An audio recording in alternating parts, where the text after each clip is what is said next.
Hello, welcome back to my video diary for this photography project.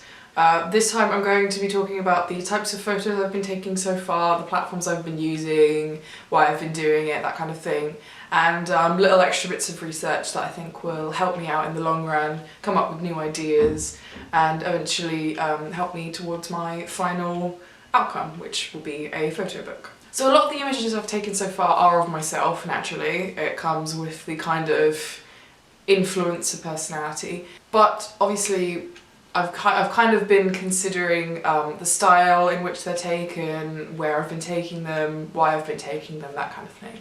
Hello, this is a very tired looking editing Tierney, and I just realised that I forgot to mention a couple of things. So I'd just like to point out that I have been editing solely on Instagram. I haven't been using any other external software like Photoshop or Lightroom.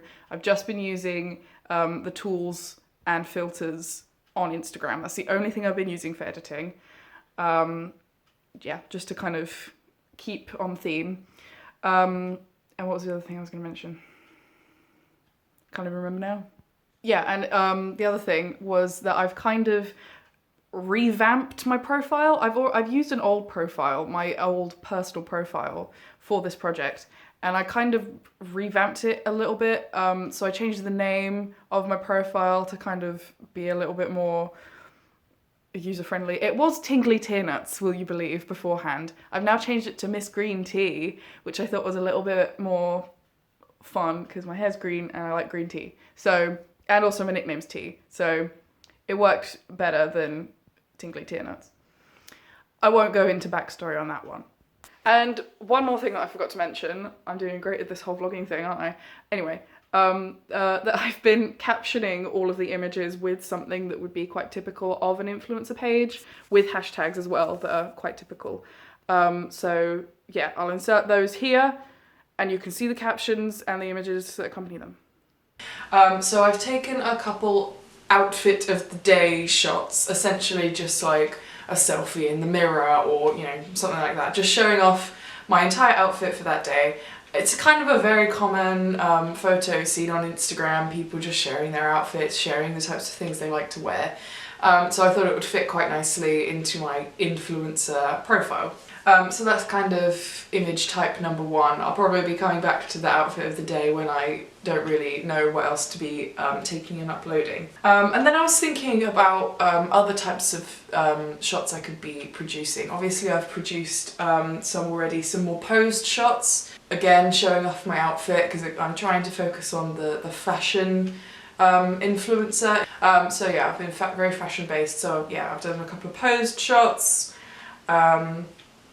Yeah, one that was taken in the tram shed, which is in Format Festival, Derby. So I did that, and I just set it up on my phone. I set a timer up on my phone, pressed it and then posed. So it was entirely taken by me. I didn't have any help for that one. And most of the images so far, I think all bar one, was taken on my phone. I want to try and stick to the camera phone because it relates to the project. Obviously it's you know, Instagram heavy, so you know, I thought the camera phone would be the best tool to use for that. So I've stuck to the use of camera phone for this project. What other images I've taken? I've taken some that, you know, aren't related at all to fashion. I took one of some food, my brunch, just because, you know, it was presented nicely, and again is something that you see a lot of on Instagram, is people's food. So I wanted to try and keep on trend and keep relatable, really. And I think just the first photo that I posted was of just some books on my desk. So again, just trying to be fun and relatable and show what kinds of things I'm up to. So yeah, those are the photos I've been taking so far, and I plan to take something a little bit more scandalous, if that makes sense. Basically just to kind of help me shape that influencer personality.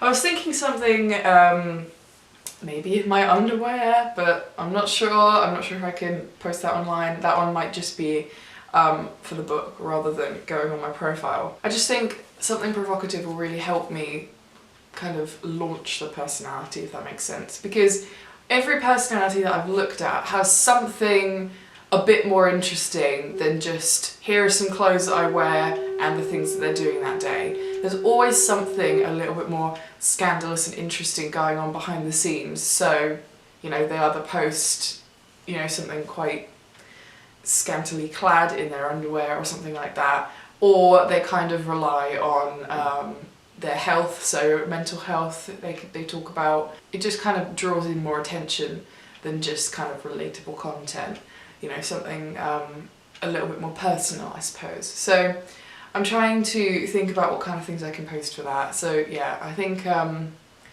the kind of scantily clad underwear photo I think would be the easiest to produce. Yeah, I'm also considering perhaps something to do with health or mental health, or yeah, something like that, something a little bit more scandalous to really kind of help shape the influencer personality. It's something that I really want to work on.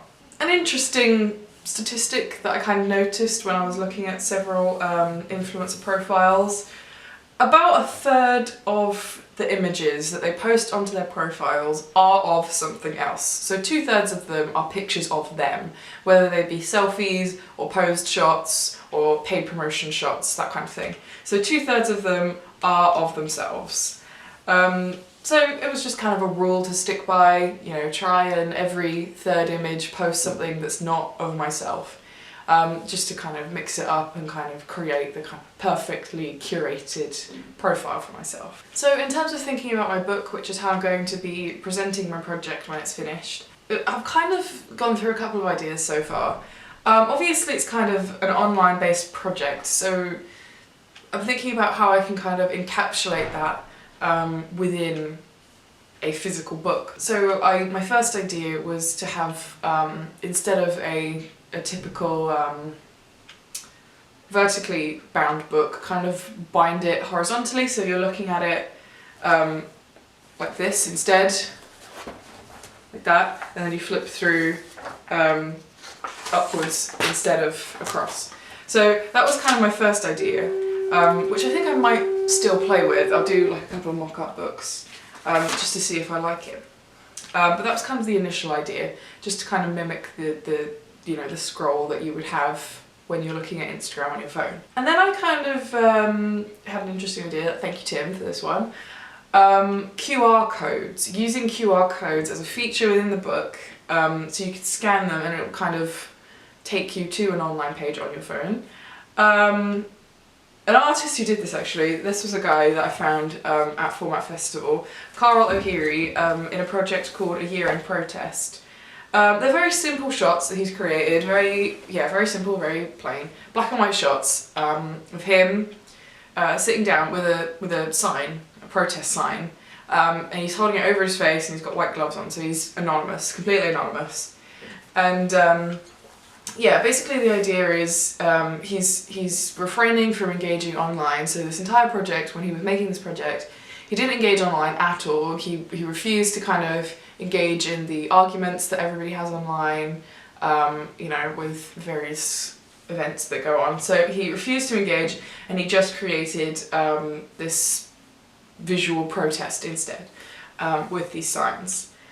So yeah, it was quite interesting. It kind of, you know, it kind of talks about how it can be very dangerous to engage online with the, you know, different arguments that go on and such.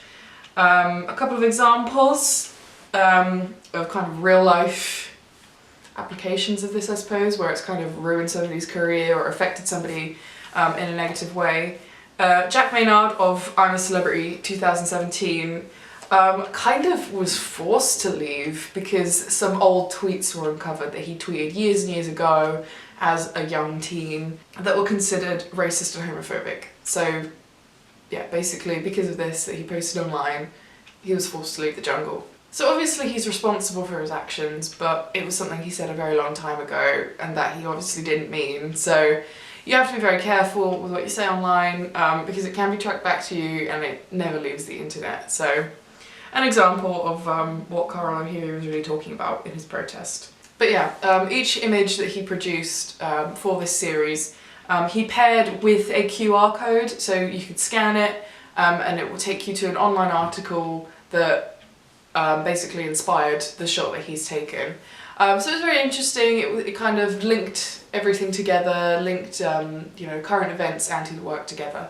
It was very effective, very interesting, and a really cool way of basically finding out more about his work. And yeah, very accessible. You know, everybody has a camera phone, so everybody can scan these QR codes and find out more about his work. So it's very interesting. And I think a great way of using QR codes. So it got me thinking basically about how I can use QR codes in my work, and what I would be directing my audience to online.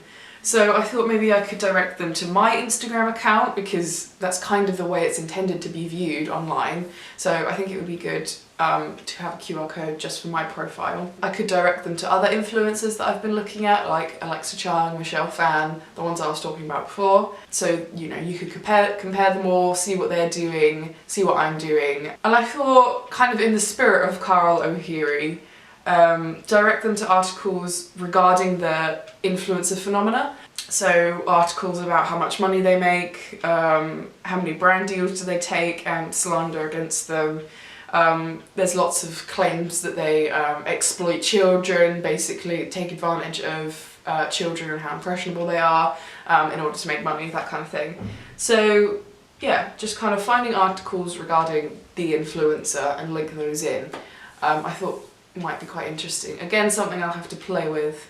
And I think perhaps there could be a narrative constructed within the QR codes themselves, so, you know, put them in a logical order, start with the profiles and then maybe QR codes later in the book, you know, have them start talking about some really serious things like the money that they make and the effect that they have on the youth of today.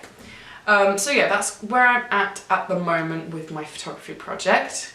I also wanted to show this. This is the book I made in the bookbinding workshop. So the first book that I kind of made by myself. It's not perfect, as you can see. It doesn't open fully, which is down to, you know, not really measuring it precisely enough. So I just wanted to have this on record, and basically, yeah, this was my first ever attempt at making a book, and I will have to have some other attempts before I create my final outcome. Very easy to make, actually. It was just a case of stitching the pages together and then covering some hardboard with this nice blue cover, and the spine, getting the spine in there, measuring the spine up correctly. That was the Japanese stab bind technique. So yeah, really easy, really fun. And make sure you use the correct glue when making a book, otherwise it doesn't stick together properly. So that's just something to note. Yeah, so I'll hopefully be trying out some more binding techniques, figuring out which one's best for me. Yeah, I'm working on different measurements so they open correctly and all that kind of thing. So the goal is to take more photos in a similar style, help create the influencer identity. Yeah, and maybe create something a little bit more scandalous in terms of the imagery I'm producing. And yeah, just a little bit more research in there, and what I plan to do. So that's vlog number 2 down.